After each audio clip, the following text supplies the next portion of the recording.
Hello दोस्तों, मैं दिनेश की ओर आप सबका स्वागत है इस कार्यक्रम के अंदर।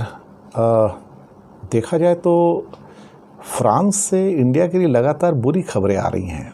फ्रांस से बुरी खबरें, जी हाँ, बुरी खबरें इसलिए आ रही हैं कि एक तो सबसे पहले फ्रांस में राफाल की इंक्वायरी करने के लिए वहाँ की सरकार ने एक जज अपॉइंट कर दिया कि ताकि वो पता लगाए कि क्या राफाल की डील में कुछ गड़बड़ी हुई है।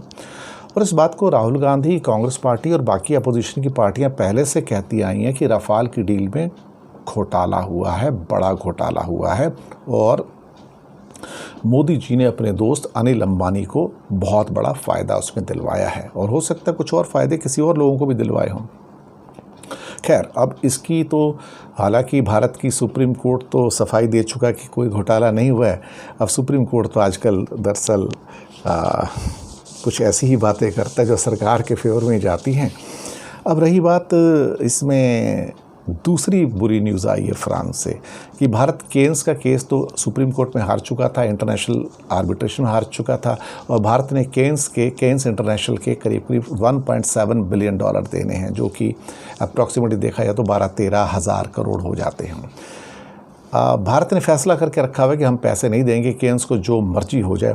और अब चूंकि इंडिया के खिलाफ फैसले चले गए थे कोर्ट्स के अंदर, अब 7-8 कंट्री के अंदर केन्स ने अपनी अपील की थी कि मुझे इंडिया के एसेट्स को जब्त करने की इजाज़त दे दी जाए। और इसके ऊपर मैंने काफ़ी एपिसोड किए भी, आपको याद होगा।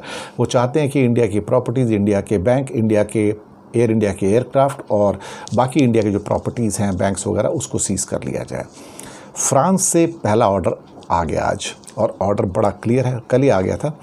ये ऑर्डर बड़ा क्लियर है कि भारत की पेरिस के अंदर जो प्रॉपर्टीज़ हैं 20 मिलियन यूरोस की, करीब करीब 225 करोड़ की, कोर्ट का ऑर्डर आया है कि इसको इंटरनेशनल आर्बिट्रेशन के ऑर्डर के बेस पे जब्त कर लिया जाए। It should be seized. और अगर ये हो जाता है आजकल के अंदर ही, तो इससे बड़ी इंसल्ट, एम्बरेसमेंट इंडिया के लिए नहीं हो सकता है। शर्म से डूब मरने वाली बात है। हम पहले से कहते आ रहे हैं, सारे पेपर कहते आ रहे हैं, Economic Times, Business Standard, Hindu, Business Line, Mint, कि पैसे दे दीजिए, पैसे दे दीजिए। हम सब जगह हार चुके हैं। हम सुप्रीम कोर्ट में हार चुके हैं केस, हम इंटरनेशनल आर्बिट्रेशन में हार चुके हैं, लेकिन मोदी सरकार पैसे नहीं देना चाहती है। कहते हैं हम पैसे नहीं देंगे, तुम्हें जो करना है कर लो। एक तरह से वो दादागिरी वाली स्थिति आ गई है और उसकी वजह से अब इंडिया के जब एसेट्स वहाँ पे सीज होने पे आ गए हैं, तो इससे बड़ी इंसल्ट हमारे देश की हो नहीं सकती है।